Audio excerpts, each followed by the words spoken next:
Good morning, welcome to ABN breakfast show.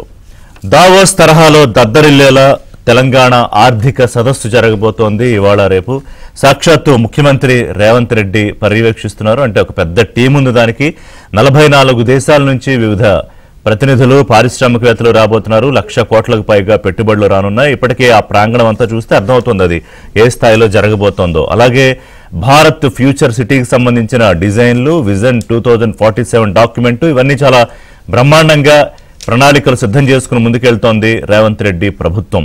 మరోవైపు 2 ఏళ్ల అధికారంలోకి వచ్చి 2 ఏళ్లైన సందర్భంగా తెలంగాణ ప్రజలకు విజయోత్సవ శుభాకాంక్షలు తెలియజేశారు ముఖ్యమంత్రి రేవంత్ రెడ్డి.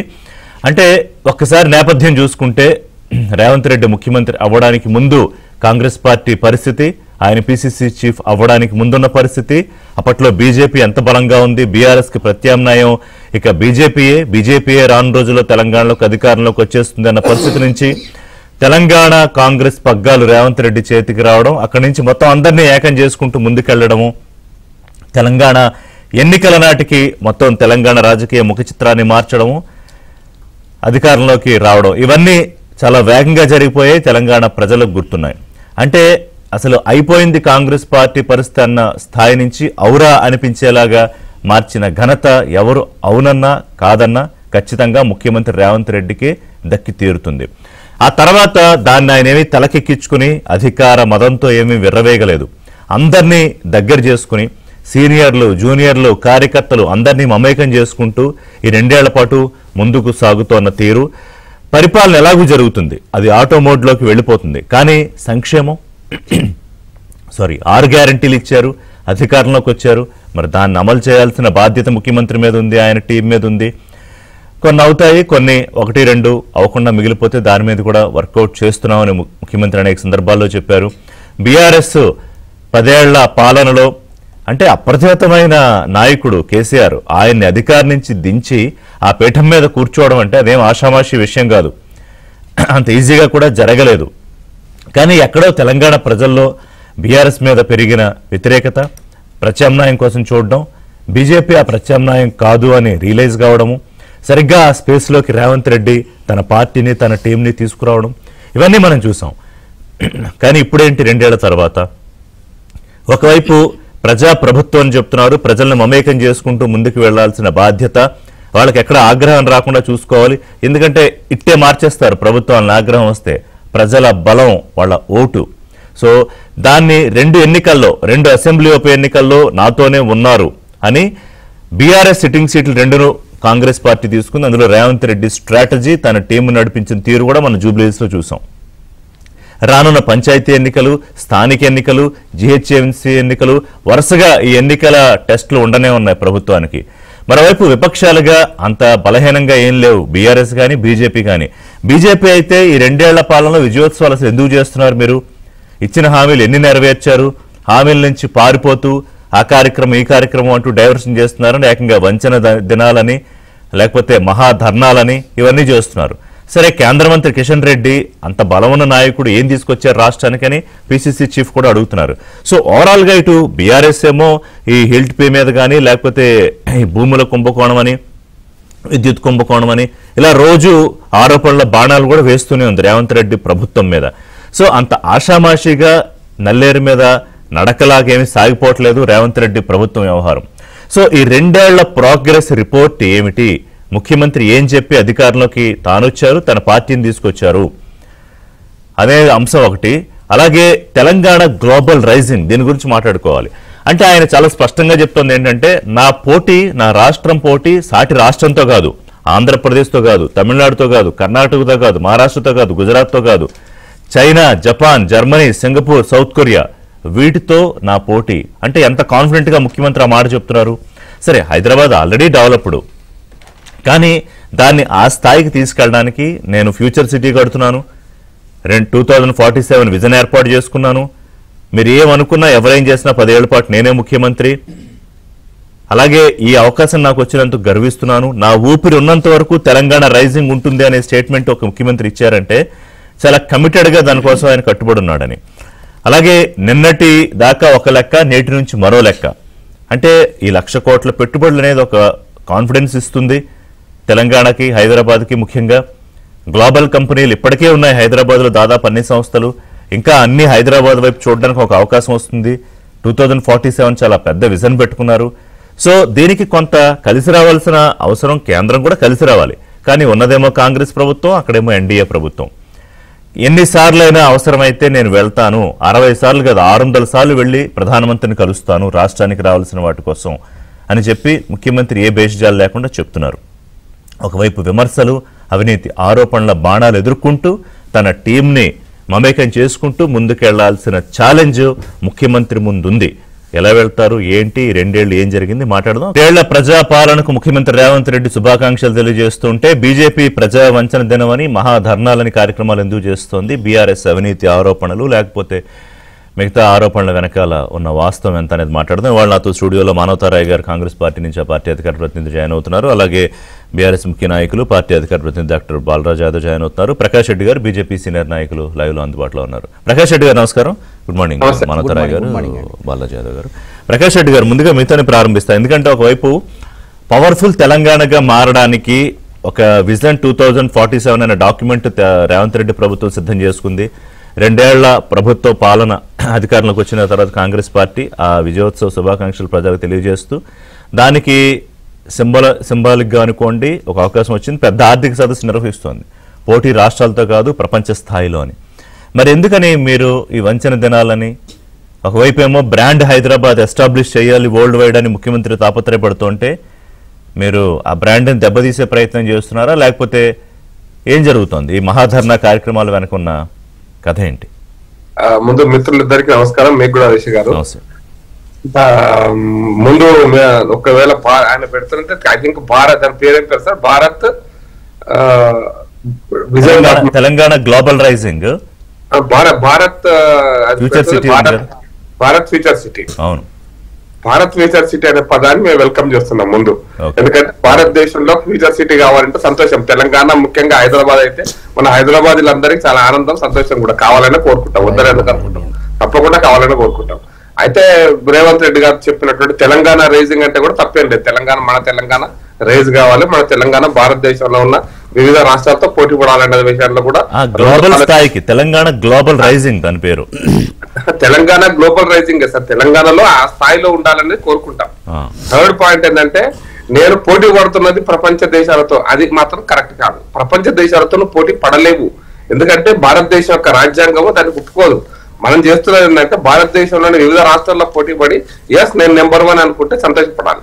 భారతదేశంలో ఉన్నటువంటి అన్ని రాష్ట్రాల్లో కూడా ఒక రాష్ట్రంలో 100 రూపాయలు పర్ క్యాపిటల్ ఉంటే మా దగ్గర 1000 రూపాయలు పర్ క్యాపిటల్ గ్రేట్ అని అనుకోవాలి. అంతే తప్పిస్తే మనం, ఎందుకంటే రాజ్యాంగం ప్రకారం పుస్తకం పట్టుకుంటాం కాబట్టి చదువుతాం, రోజు పుస్తకం పట్టుకో చూస్తామో చదువుతామో తెలియదు. కానీ కాన్స్టిట్యూషన్ ప్రకారం విత్త విధానం, ది ఫిస్కల్ పాలసీ, అది కేంద్ర ప్రభుత్వం దగ్గరనే ఉంది. కాబట్టి రైజింగ్ అనే దానికి ఆర్థికమైనటువంటి వనరులు, ఆర్థికమైనటువంటి అంశాలు అన్ని కూడా అది ఫెడరల్ వ్యవస్థలో క్వాజీ ఫెడరల్ వ్యవస్థ ఉన్నది. దాని ప్రకారం రాష్ట్రాలకు ఉండేటువంటి లిమిటెడ్ దీంట్లోనే ఎస్ రేవంత్ రెడ్డి గారు చేస్తున్నట్టు దాన్ని మనం. సో తెలంగాణ దేశంలో నెంబర్ 1 అయితే ఓకే, గానీ ప్రపంచంతో పోటీ అనేది అనొద్దంటారు. పోటీ అనొద్దంటున్నా. మనం భారతదేశంలో పోటీ పడతాం. భారతదేశం తెలంగాణ నెంబర్ 1 అయితే భారతదేశం నెంబర్ 1 అయితే సార్ ప్రపంచంలోనే. ఆబ్వియస్ మన ప్రపంచం భారతదేశాన్ని గుర్తిస్తుంది, కానీ తెలంగాణ అనే పదాన్ని భారతదేశంలో ఎక్కడ యూఎన్ఓలో లేదు, ఏ దేశంలో ఉండదు సార్. అందుకోసమనే ఇదివరకు నేననే పాయింట్ ఏంటంటే, ఇదివరకు కేసీఆర్ గారు కూడా ఇదే మాట చెప్పారు. అదే దురదృష్టకరం. వారు హైదరాబాద్ లో డల్లాస్ చేస్తాను, లేకపోతే కరీంనగర్ లండన్ చేస్తాను, ఇంకో దాన్ని ఇస్తాంబుల్ చేస్తాను, లేకపోతే ఇంకో డల్లాస్ చేస్తాను, ఈ పదాలు అనేటువంటి పోల్చుకున్నారు. సింగపూర్ చేస్తాను, లేకపోతే ఇంకోటి. ఇప్పుడు కూడా ముఖ్యమంత్రి న్యూయార్క్ అంటున్నారు. అది నేను అందుకోసం చెప్తున్నా, అక్కడికే ఉన్న అభ్యంతరం అని చెప్తున్నా. ఎస్, మిగతా అన్నిట్లో మనం పోటీ పడదాం, అన్నిట్లో మనం తెలంగాణ రైజ్ కావాలి, హైదరాబాద్ కూడా గ్లోబల్ సిటీ కావాలి. నా డౌట్ ఏంటి, ప్రపంచం అంతా హైదరాబాద్ ఇక్కడ ఉంది, భారతదేశానికి పోతున్నామంటే హైదరాబాద్ పోవాలని అనుకోవాలి, అన్డౌటెడ్లీ అనుకోవాలి. మన తప్పేం కాదు. కానీ దాని పేరు మీద నేను Dallas, Istanbul, New York, Malaysia, Singapore ఈ పదాలతోటి గతంలో ఏం జరిగిందో మనం చూసినాం. కాబట్టి గత అనుభవాలను దృష్టిలో పెట్టుకొని కూడా ఆ మాట. ప్రపంచంలో అతిపెద్ద ఆర్థిక సదస్సు దలాస్ లో జరుగుతుంది. ఇప్పుడు ఆ స్థాయిలో చేస్తున్నాం అంటే ఇండియన్ దలాస్ ఈజ్ హైదరాబాద్ అనే దాంట్లో కొన్ని అభ్యంతరం ఉందా? నేను సార్ ఇంతకు ముందు గుజరాత్ లో కూడా నాకు తెలిసినంత 2004 నుంచి 2013 దాకా 9 సార్లు వైబ్రెంట్ గుజరాత్ పేరు మీద ప్రపంచ స్థాయిలో ఉన్నటువంటి అన్ని సంస్థలు వచ్చినటువంటి చాలా అద్భుతమైనటువంటి ఇండస్ట్రీస్ డెవలప్మెంట్ కోసం సమ్మిట్ జరిగినాయి. ఆ సమ్మిట్స్ నేను కూడా పోయినా ఒక 2 సమ్మిట్స్ కి. కాబట్టి మనం దాన్ని గుజరాత్ ను భారతదేశంలో వివిధ రాష్ట్రాలతో పోల్చుకోవాలి. మనం ఢిల్లీతో పోల్చుకుందాం, మనం అవసరమైతే తమిళనాడుతో పోల్చుకుందాం, మనం కర్ణాటకతో పోల్చుకుందాం. కానీ ఈ రకమైన పదాలు వాడితే ఏం జరిగిందో టెక్నికల్ రీజన్స్ పక్కన పెట్టేస్తే, ఒకవైపు ఇంత పెద్ద ప్రోగ్రామ్ మీరన్నట్టు వైబ్రెంట్ గానే చేస్తూ ఉంటే, ఇంత బ్రైట్ గా, ఎందుకని బీజేపీ నిన్న ఈ వ్యతిరేక కార్యక్రమాలు చేస్తోంది? సార్ ఈ రోజు మరి నిన్నటికి జరిగిన ప్రోగ్రామ్ 7వ తారీఖు డిసెంబర్, నిన్న జరిగిన ప్రోగ్రామ్ వేరు. ఈ రోజు భారత్ సమ్మిట్ రోజుకి 7వ తారీఖు 8వ తారీఖు తేడా ఉంది. ఈ సమ్మిట్ యొక్క కార్యక్షేత్రం వేరు సార్, దాని యొక్క విధానం పని వేరు. ఇక్కడ మన తెలంగాణ కోసం పెట్టుబడులు ఆకర్షించడానికి, తెలంగాణ అభివృద్ధి కోసం, తెలంగాణ ప్రజలకు ఉపాధి ఉద్యోగాలు రావడం కోసం, హైదరాబాద్ లో మరింత బలమైనటువంటి పెద్ద పెద్ద పరిశ్రమలు రావడం కోసం జరుగుతున్న సమ్మిట్ వేరు. మీరు 2 సంవత్సరాల క్రితం మీరు ఎన్నికలకు అధికారంలోకి వచ్చి 2 సంవత్సరాలు నిన్న పూర్తయిన సందర్భంగా మీరు 2 సంవత్సరాల్లో మీరు చేయని కార్యక్రమాలను, మీరు చేసినటువంటి తప్పుడు పనులను, మీరు చేసిన అవినీతి పనులను ఎండగట్టడం కోసం నిన్న మా కార్యక్రమం. అది వంచన కార్యక్రమం. ఎందుకంటే మీరు నిన్న ఒక్కరోజు వదిలిపెడితే మొన్న సాయంత్రం వరకు రేవంత్ రెడ్డి గారు దీని గురించి మాట్లాడలే. విజయోత్సవ సభలో మేము ఇది చేసినాం అది చేసినామని ఎన్నికల ప్రచారం కోసం అన్ని జిల్లాలు పర్యటన చేసిండు. ఎన్నికల ప్రచారం కరెక్ట్ చెప్పాలంటే ప్రజాధనంతో ఎన్నికల ప్రచారం చేసిండు. మొన్న వారం రోజుల పాటు అన్ని జిల్లాల్లో వచ్చిన మా దేవరకొండ కూడా పోయించిండు. దాన్ని మేము వ్యతిరేకించిన. మీరు 2 సంవత్సరాలు ఏమీ చేయలేదు, మీరు వంచన చేశారు, మీరు ఇస్తాన్న వాగ్దానాలు ఇవ్వలేదు, పోగా మీకు పైదాకా ఇంకా అవినీతి కార్యక్రమాలను శ్రీకారం చుడుతున్నారు, అవినీతి జరిగేటువంటి అవకాశాలను మీరు ఎక్కువ తయారు చేస్తున్నారు. దీనికి వ్యతిరేకంగా మేము నిరసన ధర్నా చేసినాం.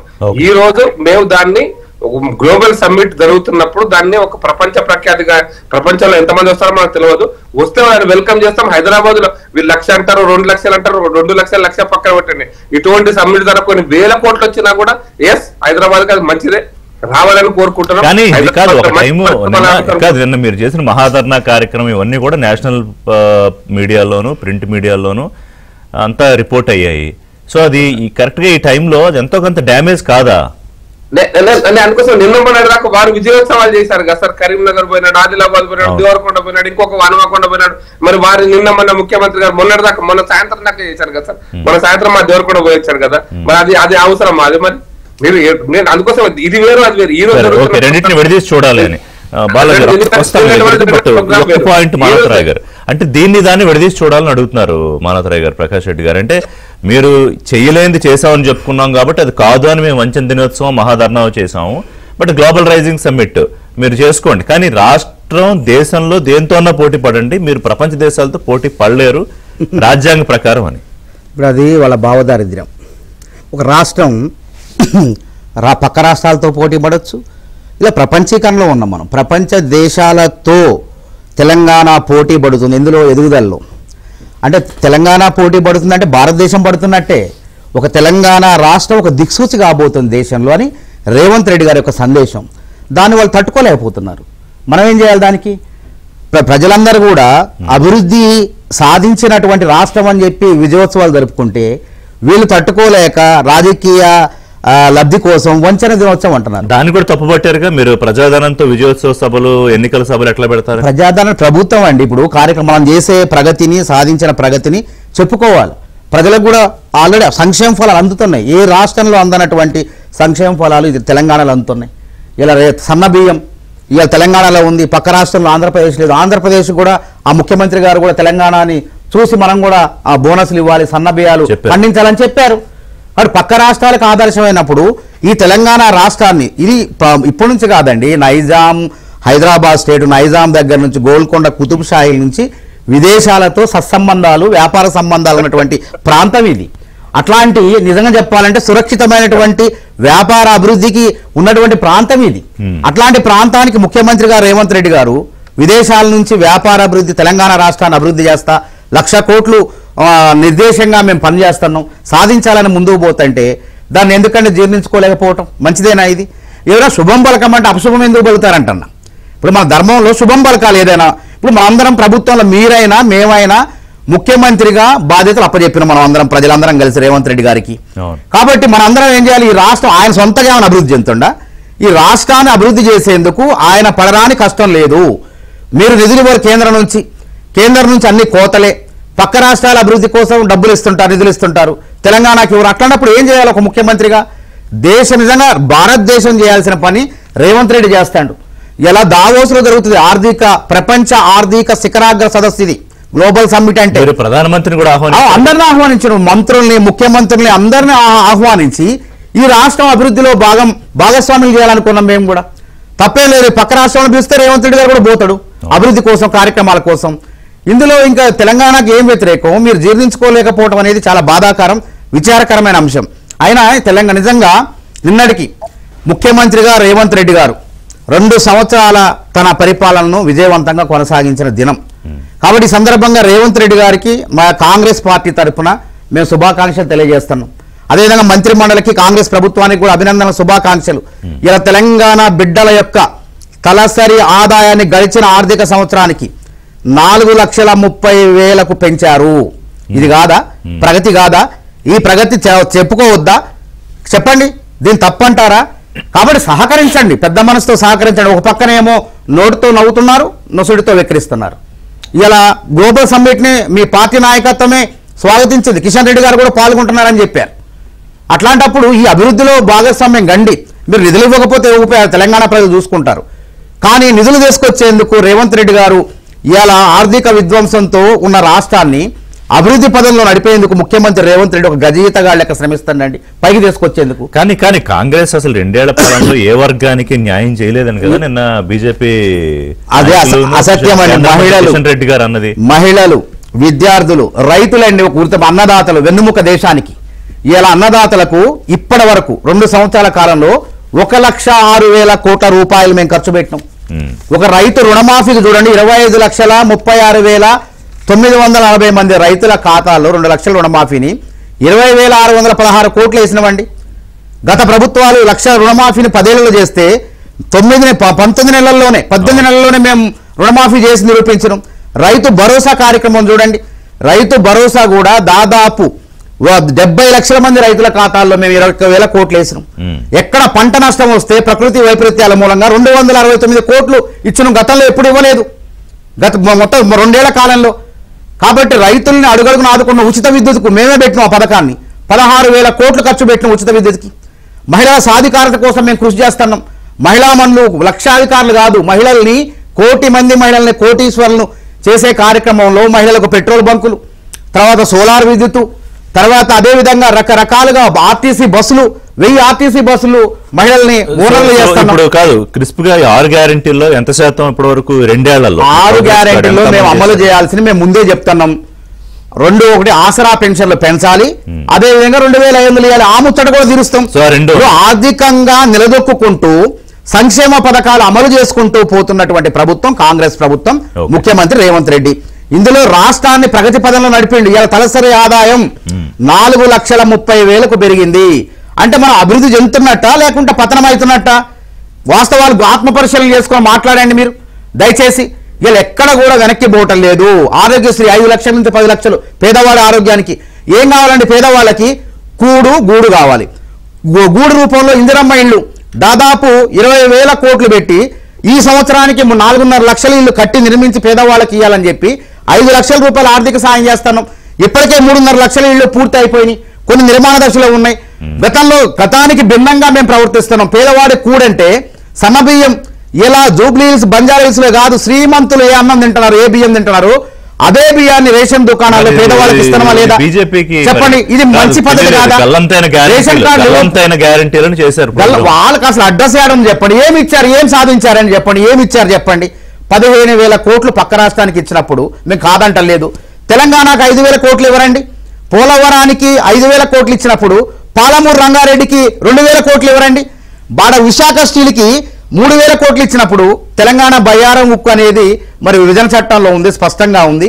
మరి కనీసం దాన్ని ప్రారంభించే ఆలోచన చేయాలా వద్దా చెప్పండి. ఇవన్నీ చేయకుండా మెట్రో చూడండి ఎంత వివక్ష. విజయవాడకి మెట్రో ఇచ్చారు, విశాఖపట్నానికి ఇచ్చారు, పూణేకి ఇచ్చారు. కానీ విస్తరణకు 2 ఏళ్ల మీ సక్సెస్ఫుల్ ప్రభుత్వం చూడలేక తట్టుకోలేక ఈ విమర్శలు చేస్తున్నారు. విమర్శలు ఉండాలి కానీ తట్టుకోలేనటువంటి విమర్శలు మంచిది కాదు, అనారోగ్యం. 5 ఏళ్ల పాటు 1,00,000 కోట్లకు పైగా పెట్టుబడులతో ప్రపంచ ఆర్థిక సదస్సు తెలంగాణ గ్లోబల్ రైజింగ్ కు సిద్ధమైంది. తెలంగాణ ప్రభుత్వం ఇవాళ రేపు అది చాలా గొప్పగా కార్యక్రమం జరగబోతోంది. ప్రధానమంత్రిని ఇతర రాష్ట్రాల ముఖ్యమంత్రులను కూడా ఆహ్వానించారు. మరోవైపు 2 ఏళ్ల పాలన జరిగింది. నిన్న డిసెంబర్ 7కి ప్రభుత్వం ఏర్పడి 2 ఏళ్లు అవుతోంది కాంగ్రెస్ పార్టీ అధికారంలోకి వచ్చి. సో ఈ నేపథ్యంలో ప్రతిపక్షాలు విమర్శలు, ఆరోపణలు, ముఖ్యంగా బీఆర్ఎస్ అయితే ప్రధానంగా పవర్ విషయంలో కానీ లేకపోతే ఈ హిల్ట్పి భూకుంభకోణం విషయంలో కానీ పెద్ద ఎత్తున ఆరోపణలు చేస్తున్నాయి. సో ఈ నేపథ్యంలో బీఆర్ఎస్ పార్టీ వర్షం తీసుకుందాం. బాలరాజు గారు, 2 ఏళ్ళు మీ అధికారం పోయి 2 ఏళ్ళు అయింది. అట్లా వద్దాం, ఎందుకంటే నేను ఇందాకనే చెప్పా, కేసీఆర్ అనే ఒక నాయకుడిని అధికారం నుంచి దించడం కానీ వేరే ప్రభుత్వం పార్టీ అధికారంలోకి రావడం అని కానీ 2 ఏళ్ల ముందు ఎవరన్నా అడిగితే పిచ్చోని చూసినట్టు చూసేవారు. బట్ 2 ఏళ్ల తర్వాత అది వాస్తవ రూపంలోకి వచ్చి 2 ఏళ్ళు అయిపోయింది. ఏం చెప్తారు? ఋషి గారు, ముందుగా మీకు అదేవిధంగా ఏబిఎన్ ప్రేక్షకులకి, యాజమాన్యానికి, ప్యానెల్ పెద్దలకి నమస్కారం. తెలంగాణ రైజింగ్ కావాలని భారత రాష్ట్రానికి కోరుకుంటాం.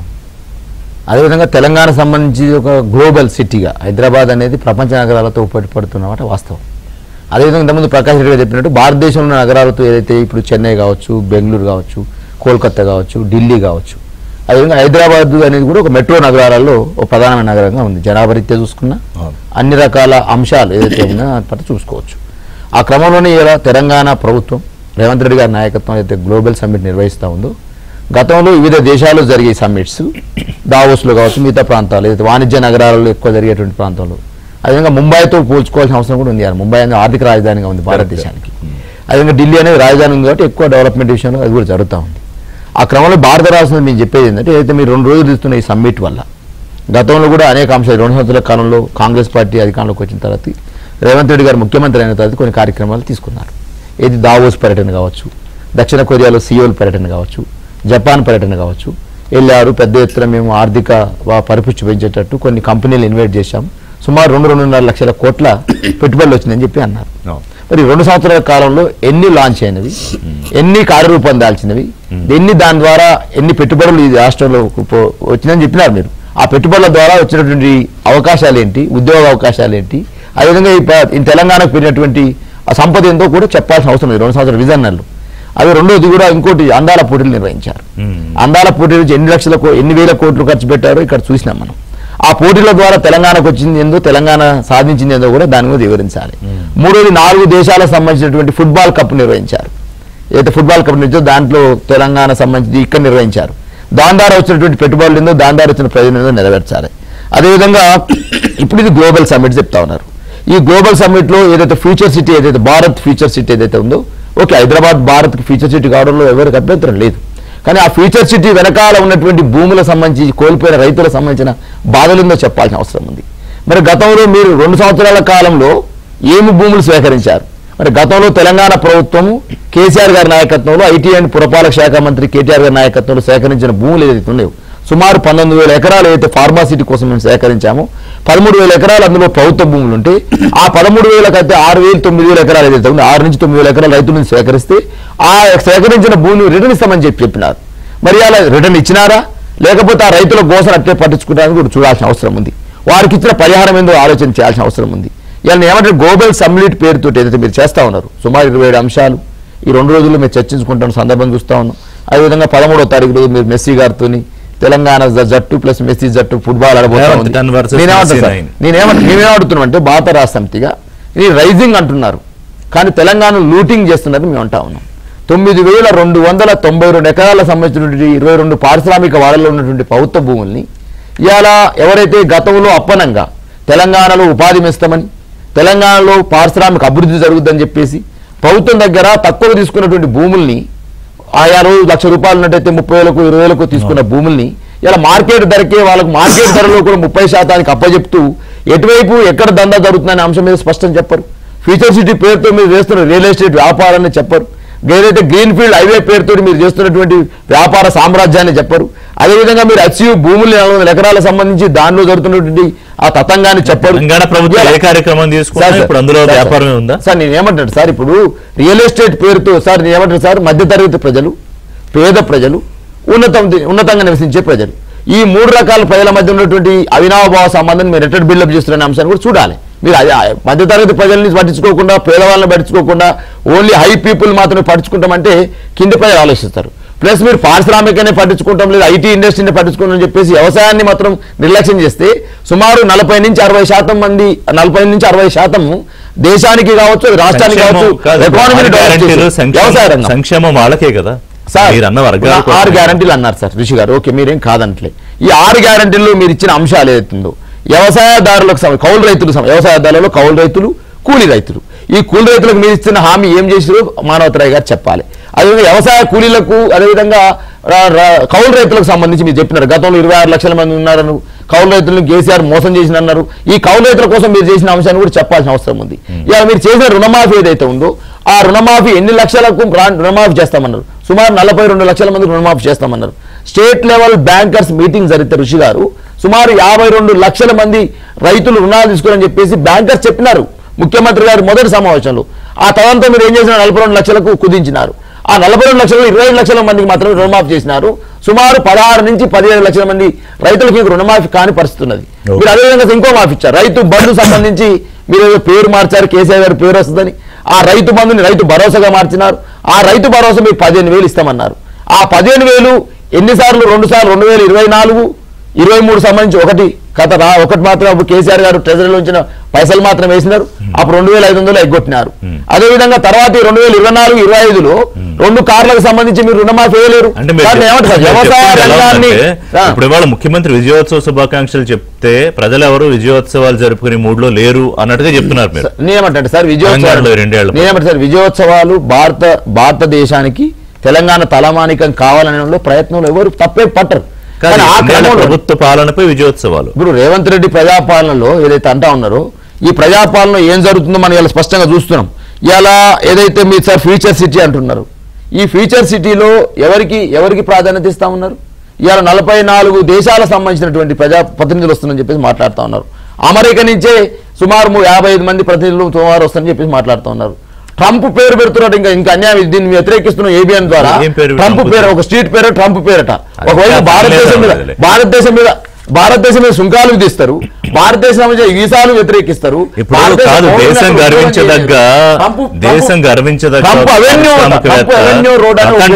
రతన్ టాటా పేరు పెడుతున్న విషయం మీరు చెప్పరు.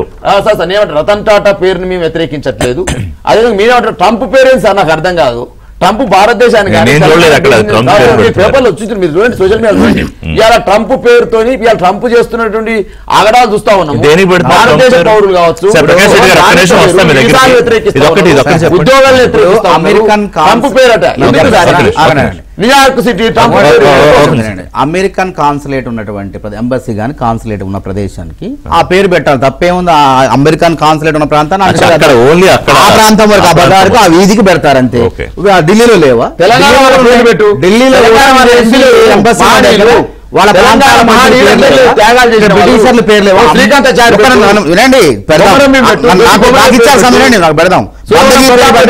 అందరి పేర్లు పెడదాం. కానీ ఇది ఏంటంటే అక్కడ ఉన్నటువంటి వీధికి ఆ పేరు పెడుతున్నారు.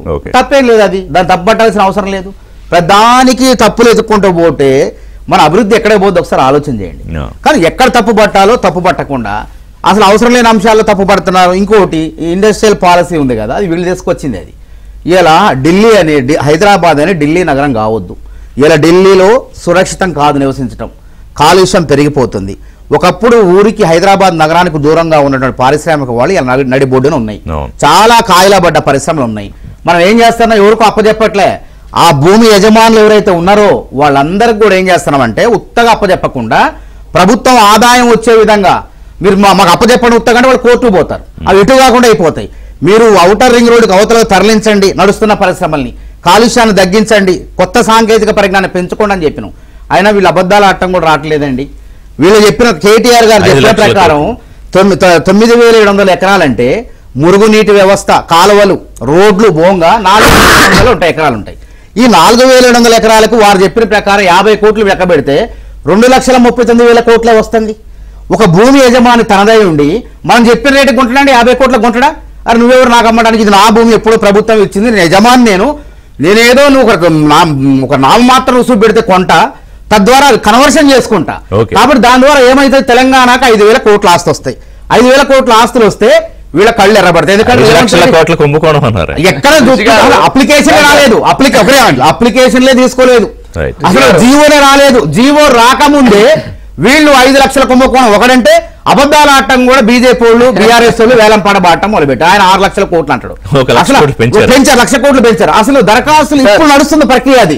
కాబట్టి అబద్ధం ఆడినా కానీ అతకాలండి, అబద్ధాలు ఆడినా కానీ అతకాలు. అక్కడ అబద్ధం ఆడటం కూడా అవినీతి ఆరోపణ చేయడం కూడా రావట్లేదు 8 లక్షల కోట్లు అనేది. కాబట్టి బయట వ్యక్తులకు ఇవ్వట్లేదు, భూ యజమానులకే ప్రభుత్వం మనకు ఆదాయం వచ్చే విధంగా, కాలుష్య పరిశ్రమలు దూరంగా నగరానికి దూరంగా తరలించే విధంగా, ఢిల్లీ లాగా హైదరాబాద్ బెంగళూరు లాగా హైదరాబాద్ ప్రజలకు మంచి ఆరోగ్యకరమైన పరిస్థితుల విధంగా కన్వర్షన్ చేస్తున్నాం. కన్వర్షన్ చేయటం వల్ల అపార్ట్మెంట్ లేకుంటే స్కూల్ కాలేజ్ రావటం వల్ల తెలంగాణ ప్రభుత్వానికి ఆదాయం రావటం స్క్రూటినీ ఎందుకు 40 రోజుల్లో కథ బలవంతం కాదు. ఇష్టం ఉంటేనే రియల్ ఎస్టేట్ వారికి ఇష్టం ఉంటేనే ఏ కుంభకోణం మీరు బహుళ జాతి సంస్థలు కాదు, వీళ్ళ పార్టీలో ఉన్న కార్యకర్తలు హైదరాబాద్ లో ఖరీదైనటువంటి సంస్థను అందుకే కదా జరిగిన పరిణామం. కాబట్టి కాంగ్రెస్ ప్రభుత్వం అనేది జవాబుదారితనంతో ఉన్నది.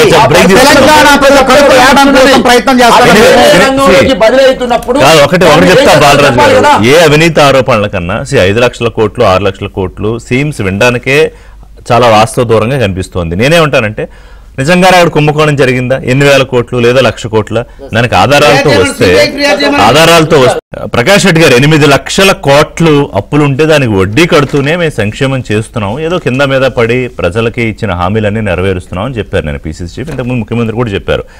కేంద్ర మంత్రిగా ఉంటే కిషన్ రెడ్డి గారు మా మీద విమర్శలు చేయడం కాదు, వంచన దినోత్సవాలు చేయడం కాదు, అయ్యా మీరు ఏం తెచ్చారు తెలంగాణకి, ఇన్నాళ్ళు ఉన్నారుగా, ఇన్నాళ్ళు బీజేపీ ప్రభుత్వం ఎన్డీఏ ప్రభుత్వం ఉంది, మీరు కేంద్ర మంత్రిగా ఉన్నారు కదా, ఇదిగో మన రాష్ట్రానికి ఏం తెచ్చారని అడుగుతున్నారు ముఖ్యమంత్రి. రెండు దాంట్లో సార్ ఎన్నికల కంటే ముందు అంటే డిసెంబర్ 2023 కంటే ముందు 8 లక్షల కోట్ల అప్పు అన్న విషయం తెలియదా? నేను మన డిబేట్లలో పెద్ద కాంగ్రెస్ నాయకులు మా దగ్గర పెద్ద ఆర్థికవేత్తలు ఉన్నారు, మీకు తెలుసు, మేము ఈ సమస్య ఎట్లా పరిష్కరించాలో తెలుసు, మేము ఎట్లా ఇయ్యాలో తెలుసు. అరే ఈ సంక్షేమ పథకం ఎట్లా ఇవ్వగలుగుతారా, దానికే 2 లక్షల కోట్లు కావాలి సంవత్సరానికి, మన బడ్జెట్ 2 లక్షల కోట్లు అంటే మీకు తెలియదు. మీరు పెట్టుబడిదారులు వెంబడి ఉంటారు, మేము సంక్షేమం వెంబడి ఉంటాం. ఎంత దబాయించారండి మమ్మల్ని ఎంత దబాయించి మాట్లాడినరు. నేను ఆల్రెడీ రికార్డ్స్ చూపిస్తాను, అన్ని రికార్డ్స్ మా దగ్గర ఉన్నాయి. ఎలక్షన్స్ కంటే ముందు మేము మీడియా వాళ్ళు అడిగిన పెద్ద నాయకుల ప్రశ్నలకి, చిన్న నాయకుల ప్రశ్నలకి, టీవీ డిబేట్లలో చెప్పిన వాటికి ఇవన్నీ తెలిసి మీరు 6 గ్యారంటీలు, దాంట్లో 13 అంశాలు, దానితో పాటు 63 వాగ్దానాలను మీరు తెలంగాణ ప్రజలకు ఇచ్చారు. ఇచ్చి మీరు గెలిచారు కదా, మీరు ఇవ్వకుండా, మీరు ఏ వాగ్దానం ఇవ్వకుండా మీరు చెయ్యని పనులు కూడా కదా. మీరు వాగ్దానాలు చేస్తేనే ఈ 8 లక్షల కోట్ల అప్పు తీరుస్తాం, ప్రజలకు సంక్షేమం ఇస్తామని చెప్తేనే మీకు ఓటేశారు. లేదా మీరు ఎందుకు అధికారంలోకి వస్తారు, మీకు అవకాశం ఎందుకు వస్తారు చెప్పుకోవడానికి. కాబట్టి ఇచ్చిన వాగ్దానం నిలబెట్టుకోవాల్సిన బాధ్యత మీది. నేను ఇంకో 2వ ప్రశ్న చాలా స్పష్టంగా చెప్తున్నా, కేంద్రం ఇస్తేనే ఇస్తామని చెప్పారా మీరేమన్నా, లేదా కేంద్రంలో మీరు వస్తారని చెప్పారా ఏమన్నా? కేంద్రం సహకరించినా సహకరించకపోయినా, ఏం చేసినా చేయకపోయినా మేము తెలంగాణ ప్రజలకు ఇస్తున్న వాగ్దానం అనే కదా మీరు చెప్పింది. మళ్ళీ ఇప్పుడు వచ్చి కేంద్రం ఇస్తలేదు, ఆయన ఇస్తలేడు, కిషన్ రెడ్డి చేయలేదు, ఎల్ఐదేలేదు, మళ్ళీ ఇది భాష ఏది. మళ్ళా మీరు ఖచ్చితంగా రైతులకు మీరు రైతు భరోసా క్రమం తప్పకుండా వాళ్ళు 10,000 ఇస్తే మేము 15,000 ఇస్తాం. రైతు భరోసా అనేది సంవత్సరానికి 2 పంటలకి 700,000 ప్రతి పంటకి ఇవ్వాలి సార్. మీరు ఇప్పటిదాకా 5వ పంట డిసెంబర్ కి వస్తుంది. అదేంటే గత ప్రభుత్వం ఆగిపోయినటువంటి డిసెంబర్ ఇప్పుడు కలుపుకుంటే 5 ఇవ్వాలి. మీరు గతంలో ఎంఓఎస్ గా ఉండి తర్వాత కేబినెట్ ర్యాంక్ తో కేబినెట్ మినిస్టర్ గా ఉండి కిషన్ రెడ్డి గారికి వారికి తెలంగాణ రాష్ట్రానికి ప్రత్యేకంగా ఏదో ఒకటి తెచ్చుకోవాలనో ఏదో చేయాలనో ఆశాకాంక్ష ఉండడం సహజం కదా. సో ఏం చేశారో అడుగుతున్నారు వాళ్ళ ప్రభుత్వం. సార్ నేను మీరేం చేశారో చెప్పినాక మేమేం చేసినామో చెప్తాను సార్, 1 నిమిషాలు చెప్తాను సార్. కాబట్టి మీరు 13 వాగ్దానాలు ఇచ్చి పేపర్లో సార్, ఆ పేపర్లలో పెద్ద అడ్వర్టైజ్మెంట్స్, సోనియా గాంధీ దత్తకత్ తోటి, రాహుల్ గాంధీ సంతకంతో బట్టి విక్రమార్క గారి సంతకంతో, రేవంత్ రెడ్డి గారి సంతకంతో ఎన్నికల ముందు కోట్లాది రూపాయలు పెట్టి మీరు పేపర్లో అడ్వర్టైజ్మెంట్ ఇచ్చి ఇది మా జాబ్ క్యాలెండర్, పలానా జూన్ 24కి ఇది ఇస్తాం, డిసెంబర్ 24కి ఇది ఇస్తాం, జనవరి 25కి ఇది ఇస్తామని మీరు వాగ్దానం చేశారు సార్. మేము ఇవే వాగ్దానాలు మేము చేయడానికి మా పార్టీ ఎందుకు ఒప్పుకోలేదు అంటే మా పార్టీ ఒప్పుకోలే. ఈ వాగ్దానాలు మీరు తప్పుడు వాగ్దానాలు, ప్రజలను మోసం చేసి ఓటేపించుకున్నారు కాబట్టి ఇది వంచన అని చెప్పడానికి మేము నిన్న ప్రోగ్రామ్ చేసాం సార్. మీరు 13 కార్యక్రమాల్లో కౌలు రైతులు ఎట్లా గుర్తిస్తారంటే మా దగ్గర మెకానిజం ఉందన్నారు సార్. నేను ఇదే డిబేట్లలో, ఇటువంటి డిబేట్లు 100 డిబేట్లలో కౌలు రైతులను గుర్తించే మెకానిజం ఎక్కడ ఉందయ్యా? అంతకుముందు మన అనంతపూర్ మినిస్టర్ ఉండగా రఘువీరారెడ్డి గారు ఉన్నప్పుడు చాలా డిస్కషన్ అయింది. నేను కూడా పోయినాను. అది అసాధ్యమైన పని అంటే లేదు, మేము సాధ్యం చేసి చూపిస్తాం, మీకేం తెలుసు, మీరు ఎంతైనా పెట్టుబడిదారుల కోసం, మేము రైతుల కోసం అని మాట్లాడినటువంటి తప్పుడు దుర్మార్గపు అబద్ధపు నీతపు మాటలు తెలంగాణ ప్రజలకు చెప్పి మీరు ఓటేపించుకున్నారు. నేనంట ఆ భాష మాట్లాడడం బాగా ఉంటది, ఎందుకంటే మాకు భావదారిద్రం ఉంది కాబట్టి. ఒక్క నిమిషం ప్రకాష్, భావదారిద్రం ఉంది కాబట్టి రెండు నిమిషాలు ముగిస్తాను సార్, ఎక్కువ టైం తీసుకోండి. అందుకోసమనే చెప్తున్నా, మీరు ఇచ్చిన వాగ్దానం నిలబెట్టుకోవాల్సినటువంటి బాధ్యత మీది. మీరు చేసిన వాగ్దానాలను నిలబెట్టుకోకపోతే నిరసన చేసే హక్కు మాకుంది. ప్రతిపక్షంగా 8 మంది ఎమ్మెల్యేలు గెలిచిన పార్టీగా 8 మంది ఎంపీలను గెలిపించిన తెలంగాణ రాష్ట్ర ప్రజలకు మీరు చేసిన తప్పుడు పనులను చెప్పాల్సిన బాధ్యత మాది. మా బాధ్యత మేము నిర్వహిస్తున్నాం, మీరు చేసి చూపించండి అని మేము అడుగుతున్నాం. ఒక్కటి చెప్తా, కిషన్ రెడ్డి గారు ఏంది ఇచ్చారనేటువంటి విషయంలో కూడా నేను మళ్ళీ ఒక్కటే కొంచెం చెప్తా. 2023 అక్టోబర్, ఆగస్టు సెప్టెంబర్ లో కూడా, 2024లో కూడా, 24 జనవరి, ఫిబ్రవరి, మార్చిలో కూడా హైదరాబాద్ నడిబొడ్డున పెద్ద పెద్ద జర్నలిస్టుల సమక్షంలో మేము తెలంగాణ రాష్ట్రానికి 10 లక్షల కోట్ల రూపాయలు వివిధ రూపాల్లో, నేను మళ్ళీ చాలా స్పష్టంగా చెప్తున్నా, 1 రూపాయలు ఇచ్చారా అంటే కాదు, వివిధ రూపాయలు, అది అప్పులు కూడా కలిసి ఉన్నాయి దాంట్లో కలిపి మేము 10 సంవత్సరాల్లో ప్రతి సంవత్సరం 1 లక్షల కోట్లు ఇచ్చారు. సార్ ప్రజా సమక్షంలో వీడియో కాన్ఫరెన్స్ లో అందులో జర్నలిస్ట్ శ్రీనివాస్ రెడ్డి గారు ఉన్నారు, నాగేశ్వర్ గారు ఉన్నారు. మీరు అన్న పాయింట్ ఏంటంటే మనోతరాయ్ గారు చెప్పాల్సింది అధికారం కోసం, ఓట్ల కోసం వెళ్ళేటప్పుడు 8 లక్షల కోట్ల అప్పు ఉందని తెలియదా? Point number 1. పాయింట్ నెంబర్ 2, మా దగ్గర అద్భుతమైన మెకానిజం, టెక్నాలజీలు ఉన్నాయి, అన్ని మేము కనిపెట్టేస్తాం అన్నారు, వాళ్ళు ఎందుకు చేయట్లేదు అని. మనోతరాయ్ ఒక విషయం ఏంటంటే, ప్రకాష్ రెడ్డి గారు కూడా తెలుసు, వారు ప్రొఫెసరు, విజ్ఞులు. కాంగ్రెస్ పార్టీలో భావోద్వేగాలు రెచ్చగొట్టే ఉద్వేగవేత్తలు ఉంటారు, ఆర్థికవేత్తలు ఉంటారు. ఒక రోషయ్య, ఒక మన్మోహన్ సింగ్, ఇట్లాంటి వాళ్ళు ఉంటారు. ఎక్కడ కూడా దుబారా పోదండి, గుర్తుపెట్టుకోండి. ఈ రాష్ట్ర అభివృద్ధి కోసం ముందుకెళ్తాం తప్ప, దేశ అభివృద్ధి కోసం ముందుకెళ్తాం తప్ప దుబారా చేసే అంశం ఉండదు. నిర్మలా సీతారామన్ గారు కూడా మన్మోహన్ సింగ్ గారు బతుకున్నంత వరకు ఆయన దగ్గరికి వెళ్ళి బడ్జెట్ పెట్టేటప్పుడు సలహాలు తీసుకో, తప్పులేదు. కాబట్టి ఈ దేశం ఈరోజు ఇలా ప్రపంచ దేశాల సరసన పోటీ పడుతుందంటే ఒక మన్మోహన్ సింగ్, పివి నరసింహారావు, ఒక చిదంబరం, ఒక రోషయ్య, రాష్ట్రంలో రోషయ్య గారు లాంటి ఆర్థికవేత్తలు, ఇప్పుడు బట్టి విక్రమార్క గారు ఉన్నారు. ఎక్కడన్నా మీకు కనిపించిందా? కాబట్టి దీని అనవసరంగా ఏదో చేయాలి, ప్రతిపక్షంగా ఉన్నాం కాబట్టి అధికారంలో రావటం కోసం కాంగ్రెస్ మీద బట్టగాల్చి మీద వేయాలంటే కౌలు రైతుల్ని రాజశేఖర రెడ్డి హయాంలోనే గుర్తించారు. ఆ తర్వాత అది ఆగిపోయింది. కౌలు రైతులు అంటే ఎవరు? పనికి ఆహార పథకంలో ఉన్నవాళ్లే ఇటు వ్యవసాయ పనులు పోతారు, కౌలు చేసుకుంటారు, అన్ని చేసుకుంటారు. 12,000 రూపాయల ఆర్థిక సాయం వాళ్ళకు కూడా 240 కోట్లు ఇప్పటివరకు చెల్లించడం మేము. మీరు తెలుసుకోండి, లెక్కలు తెలుసుకోండి. ఎక్కడ కూడా వెనక్కి పోవటం లేదు. కౌలు మేము ఇచ్చిన హామీలు, అన్నదాతలకు 15,000 ఇస్తానని మీరు అన్నట్టు 12,000 ఇస్తానంటే సర్దుకున్నారు వాళ్ళు. అరే ప్రభుత్వ పరిస్థితి బాగోలేదు, రేవంత్ రెడ్డి కష్టపడతాడు, గాల్లో పెట్టేది, గాడి తప్పిన ఆర్థిక వ్యవస్థను గాల్లో పెట్టేది. కానీ రైతులకు ఒప్పుకుంటే కందకలేని దొరద కత్తికెందుకండి, మీకెందుకండి బాధ? రైతులు అంత సంతోషంగా అంటున్నారు. ఎంతమంది? 8 మంది ఎంపీలు, 8 ఎమ్మెల్యే. అవును, 8 మంది ఎంపీలు, 8 మంది ఎమ్మెల్యే. ఏం ప్రయోజనం అంటున్నా తెలంగాణకి? ఏం ప్రయోజనం చెప్పండి మీరు. ఇప్పుడు మీరు 8 మంది ఎంపీలు, 2 కేంద్ర మంత్రులు బయ్యారం ఉక్కు ఫ్యాక్టరీని తెప్పిస్తారా లేదా? ఇది చెప్పండి. మీరు బాలరాజు గారు అన్నారు ఏమేమి వచ్చినాయి అన్నారు, గుర్తుపెట్టుకోండి. బాలరాజు యాదవ్ గారు దావోస్ సమ్మిట్ లో వినండి, నేను ఇద్దరికి సమానం చెప్పాలా? 1,32,000 కోట్ల పెట్టుబడుల పనులు అమెజాన్ కానివ్వండి, విప్రో కానివ్వండి, HCL కానివ్వండి, JSW కానివ్వండి, తర్వాత గ్లోబల్ సంబంధించినటువంటి సంస్థలు, టెల్మాస్ లాంటి సంస్థలు ఇక్కడ పెట్టుబడులు పెట్టినాయి. తద్వారా 40,000-50,000 మందికి ఉద్యోగ ఉపాధి అవకాశాలు వచ్చినాయి.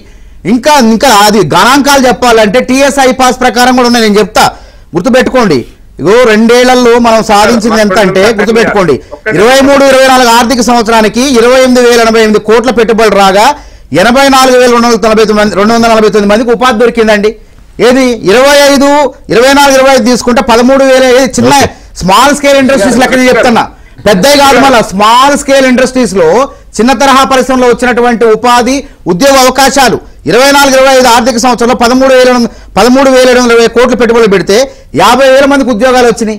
ఇంత ప్రగతి పదంలో రాష్ట్రాన్ని నడుపుతూ ఒక గజీతగాళ్ళ లెక్క అభివృద్ధి అడుగున పడినటువంటి రాష్ట్రాన్ని అభివృద్ధి పదంలో నడిపేందుకు ఒక గజీతగాళ్ళ లెక్క రేవంత్ రెడ్డి శ్రమిస్తుంటే కనీసం అభినందించకపోండి, సూచనలు చేయండి, అంతేగాని కావాలని చెప్పి అంతే కదా. హైదరాబాద్ ప్రగతిని అడ్డుకోకండి, తెలంగాణ ప్రగతిని అడ్డుకోకండి. లూటీ చేసింది ఎవరండి? 10 ఏళ్ళు లూటీ చేసింది వాళ్ళు. ఇవాళ అదే లూటీ చేసిన వాళ్ళు. లూటీ కార్డులు ఉన్నాయి మా దగ్గర. ఎక్కడ కాళేశ్వరం లూటీ చేశారు, ఫార్ములా 1 రేసులు లూటీ చేశారు, ఫోన్ ట్యాపింగ్ లో వ్యాపారవేత్తలు అందరినీ బెదిరించి లూటీలు చేశారు.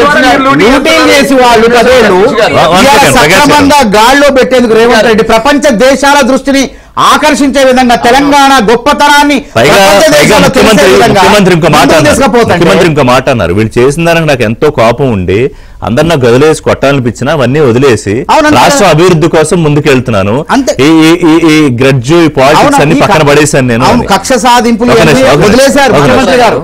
రాష్ట్ర అభివృద్ధి కోసం అహర్నిశలు శ్రమిస్తున్నారు. దాన్ని అభినందించకుండా కావాలని చెప్పి కాళ్ళల్లో కట్టబెట్టే ప్రయత్నం చేస్తారు. మంచిది కాదు.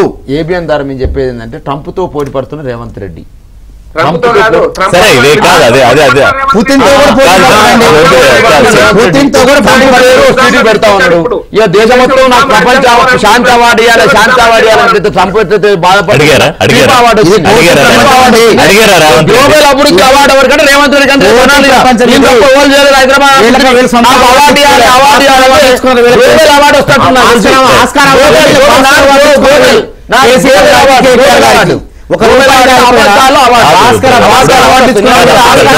వినండి సార్, నా మాట వినాలి కదా.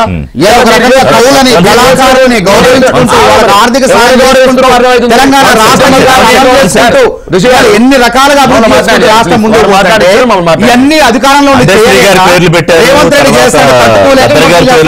ఏమంటాడు సార్ ఇప్పుడు? ఓకే, సంతోషం, వారు ప్రపంచంలో పెద్ద నాయకుడు కావాలి, ప్రపంచం వారి మరో శ్రీకృష్ణదేవరాయలు రేవంత్ రెడ్డి ప్రచారాన్ని కూడా ప్రజల్ని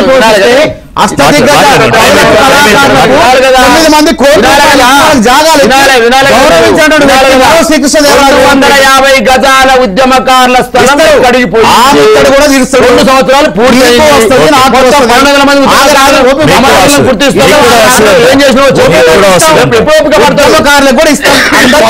చేస్తామన్నారు కదా మీరు. బరాబర్ కొద్దిగా లేట్ అంశాలు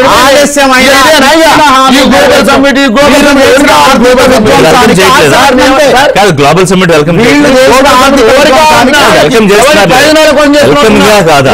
పట్టింపు లేదా?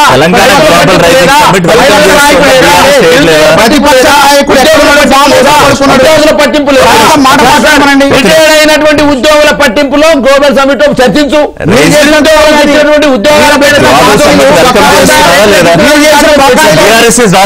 కూలీలకు ఎగ్గొట్టేటువంటి కౌలు